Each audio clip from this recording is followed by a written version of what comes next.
Oke, assalamualaikum warahmatullahi wabarakatuh. Sobat coding semuanya, apa kabar? Baik-baik aja ya kalian semuanya, oke? Video kali ini kita akan melanjutkan ya belajar tentang pemrograman C++ kita. Yang sebelumnya kita udah nyampe di increment sama decrement. Video kali ini kita akan lanjutkan di looping ya. Materinya itu tentang looping. Jadi looping bisa kalian sebut sebagai pengulangan atau perulangan, istilahnya kayak gitu ya teman-teman. Kita bisa mengulangi beberapa proses yang sama atau mungkin yang sudah kita kondisikan itu menjadi sebuah konsep perulangan kayak gitu ya teman-teman. Nah, nanti kita akan bahas semuanya di sana, bagaimana konsepnya, bagaimana implementasinya, lalu kita terapkan dalam sebuah studi kasus kayak gitu, oke? Langsung simak aja videonya sampai selesai.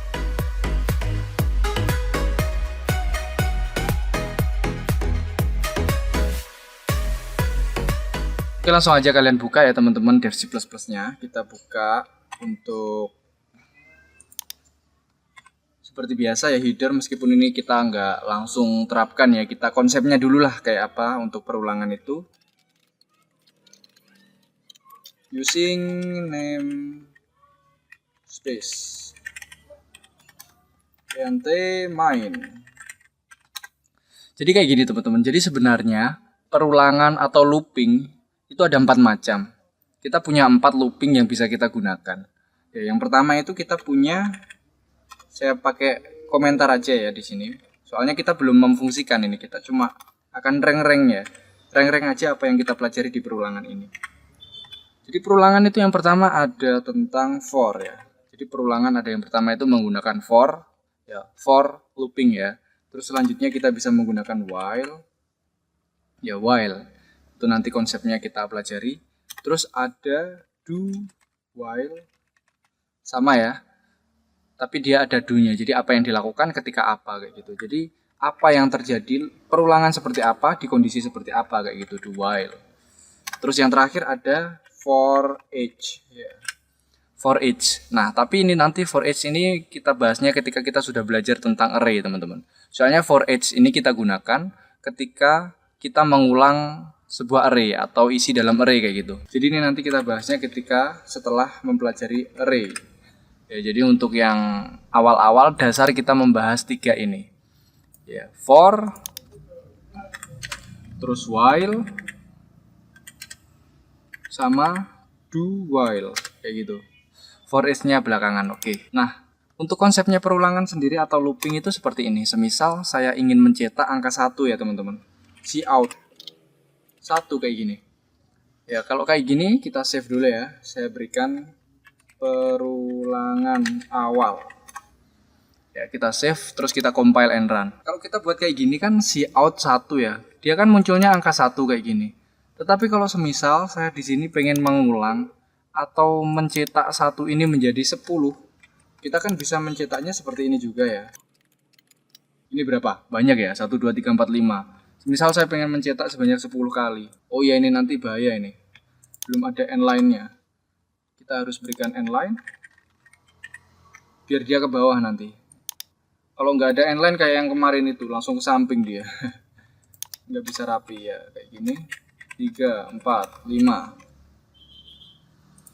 Kita copy, kita pastekan di sini.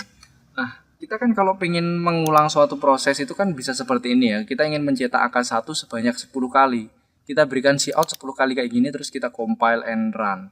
Ya, hasilnya kan dia menampilkan 1 sebanyak 10 kali ya. Nah, tapi ini sebenarnya bisa kita ringkas teman-teman. Kita bisa meringkasnya menggunakan logika perulangan atau pengulangan atau looping kayak gitu. Ya, jadi kita nggak perlu membuat cout banyak-banyak. Ini masih kasusnya kalau kita mencetak angka yang sama. Kita bisa kopas-kopas kayak gitu ya. Tapi kalau semisal sudah jumlahnya banyak 100 ya, 1000 looping ya, 1000 kali. Terus datanya yang dicetak itu berbeda. Semisal angka 1, 2, 3 atau mungkin bilangan kelipatan 2 kayak gitu ya. Kalau kita ngetiknya satu persatu, kita coutkan 1 sampai 1000 gitu ya, hancur ya teman-teman ya. Jadi mending kita manfaatkan konsep perulangan, bisa menggunakan for, bisa menggunakan while, bisa menggunakan do, bisa menggunakan for each kayak gitu ya. Jadi 3 ini dulu sampai do while kayak gitu. Oke. Ya, gitu ya konsepnya teman-teman. Di sini kita nggak cuma mencetak hal yang sama, atau mungkin 1, 2, 3 kayak itu enggak. Kita bisa mencetak atau mengulangi proses ya. Semisal saya sudah memiliki untuk menghitung luas lingkaran. Kita kan udah pernah bahas tentang itu ya. Semisal saya pengen mengulang proses menghitung luas lingkaran sebanyak 5 kali proses. Di main ini saya nggak perlu membuat 3 proses untuk menginputkan jari-jarinya berapa ya, sebanyak 5 kali untuk untuk C-in-nya 5 kali gitu enggak. Jadi saya perlu menggunakan konsep dari looping ini dan sebagainya kayak gitu. Oke, kayak gitu ya. Jadi kita akan memulai video tentang perulangan looping menggunakan for di video selanjutnya. Terus kita lanjutkan ya terus while do whiles di video-video selanjutnya. Jadi terus simak videonya. Kita akan bahas untuk konsepnya penerapan perulangan di video selanjutnya. Oke, kayak gitu. Jadi video kali ini kita pengantar saja untuk konsep dari perulangan kayak gitu. Oke. Ya terima kasih teman-teman, semoga bermanfaat. Saya akhiri video kali ini. Wassalamualaikum warahmatullahi wabarakatuh.